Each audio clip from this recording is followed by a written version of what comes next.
That has a lot of heart and a lot of desire that come to fight every minute, every round. He's the prime of my career, and I think I'm going to really excel in this fight. It's going to propel me as the best fighter pound for pound in the world. It's going to make me a superstar. People say a lot of things about me, about my career. I shouldn't be fighting no more, and it's untrue. So I'm here to prove myself that I'm still the same fighter I was. This man should not be in the ring, should not be training in the gym. It makes me feel embarrassed for the sport that anyone would allow him to fight. If I had to use one word of where Meldrick Taylor's life is now, I would say tragic.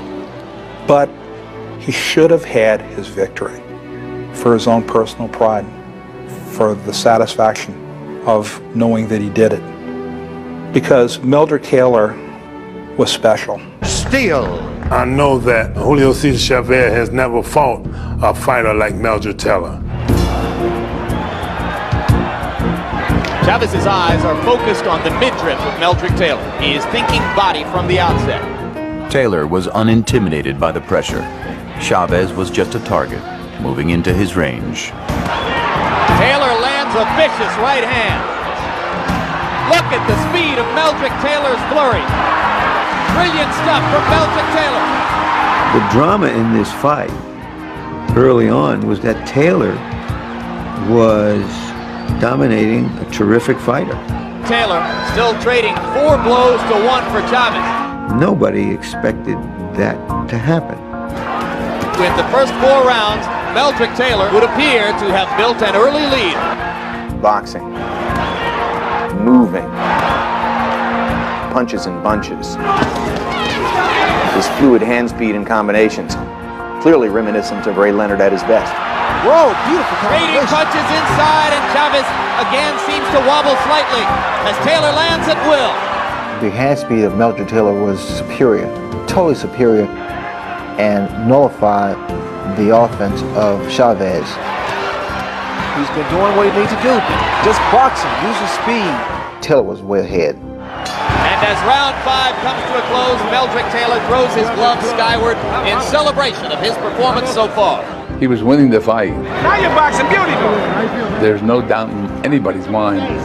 This is why we try to hold him up a little bit and slow him down. And just settle down, settle down. Don't let the guy carry you too fast. Because we saw the fight maybe going into the 12th round, and we wanted to hold him back a little bit so he had enough to turn it on in case he needed it. But through the middle rounds, Taylor showed no signs of slowing down. It's hard to imagine Taylor being more effective. Hard to imagine him doing a better job of rising to the biggest occasion of his career. Even Chavez's staunchest supporters were in shock. The Meldrick Taylor was dominating Chavez for 9-10 rounds. Even the Chavez corner said, come on, do it for your family, for your sons, for everybody, for your country. You're losing the fight. Un esfuerzo más, Julio, por tu familia. For your family, Julio. They know how desperate the situation is. Here was an unbeaten young champion fighter fighting the fight of his life against one of the greatest fighters in the sport, and I thought that he won the first 9 rounds of the fight.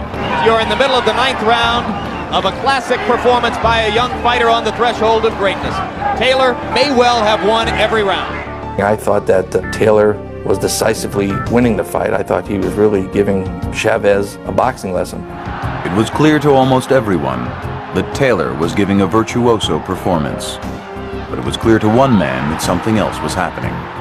I knew that Meldrick Taylor was winning the fights because he was landing 2-1. But at the same time, I saw Julio Cesar Chavez landing these hard punches, hard shots, shots that would break bones.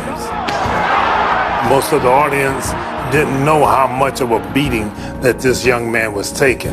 It's incumbent on Taylor not to give Chavez an unnecessary chance to get back into this. We started to see very gradually that there was a shift. Taylor was landing punches, but Chavez was starting to land more hurtful ones. There is swelling around both of Meldrick Taylor's eyes. You were giving him round after round, and then you looked up and said, what happened to this guy? It looked like he'd been hit by a windmill. Taylor beginning to look more the worse for wear than the action of the bout would have led you to believe, though. I think Julio was turning the tide. I still don't think he was winning rounds, but he was punishing Meldrick physically from the middle rounds of the fight on, and that ultimately was going to tell the tale. Chavez finally seizing the initiative for the first time in round 10. And for the first time, there's a mild air of danger from Meldrick Taylor. He knew he was losing the fight, but he also knew that he was extracting a cost for Meldrick Taylor to win each one of those rounds. Blood again from the mouth and the nostrils. The issue became, can I get him before they say the fight's over? As round 11 comes toward a close, and Taylor was woozy and almost went to the wrong corner. Finally came down to the 12th round, and he was winning the fight. Sure, he got hit some shots, but he was in condition, and we tell him in the corner, look, this is the last round. No, this is the last round. The whole fight is right now. But the advice Lou Duva remembers offering, what was actually said in the corner, differ just a bit. Move, move, move. Dance, dance, dance, you know? I mean, make believe you're Muhammad Ali out there. Have a little fun out there, but don't fight. Hey, round defense, you need it now. You need this round. You're winning the fight. You don't have to fight the 12th round. No, the fight is hanging on this round here, Mel. This is okay, champ. This is the last and final round. Now, you want to be champion of the world? His corner was telling him, it's close. You got to go out there and fight. The fight is hanging on this round here, Mel. This is okay. It wasn't even close. I don't know what fight the corner was watching. Meldrick Taylor was not going to back down from Chavez. He was not going to give Chavez the satisfaction of making him fight in a manner not befitting a Philadelphia fighter. Touch glove, touch glove. If you're a fight fan, get ready for 3 minutes of high drama now, as a desperate and determined Julio Cesar Chavez tries to take out a fading and battered Meldrick Taylor, who has completely dominated him through most of the fight. Early in round 12, the only question on everybody's mind was, can Taylor finish the fight on his feet? If he does, he wins. 2 minutes to go. Maybe 2 minutes left in Julio Cesar Chavez's historic unbeaten streak. It was like watching someone leading the Boston Marathon for 25 miles and they're falling apart. That is a tired Meldrick Taylor slipping to the canvas. Can this guy just get to the finish line? Both of Taylor's eyes are closing. The blood continues to flow from his nose and his mouth, but if he stands up, he wins. I do remember feeling that the sand was running out of Taylor's hourglass. I'm watching and I'm thinking, is this kid gonna be able to finish? But there it was, 25 seconds left in the round. You know who was winning the fight, and all of a sudden,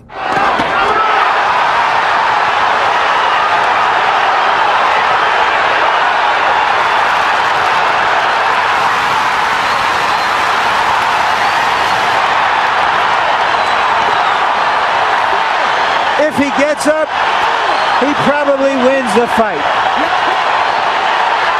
I can't believe it. Unbelievable!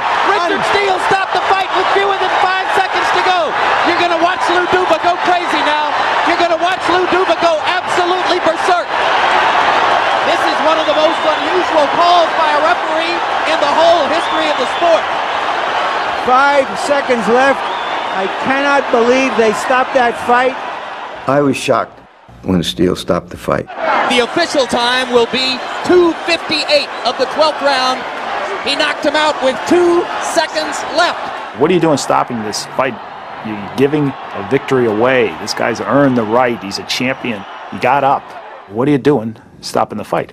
Richard, you describe the end of the fight and why you stopped it. Well, Larry, I stopped it because, you know, Meldrick had took a lot of good shots, a lot of hard shots. when that famous right hand that Julio Cesar Chavez landed, he went down like there was no more life in him. He got up, he pulled himself up. And I asked him twice, are you all right? Are you all right? You okay?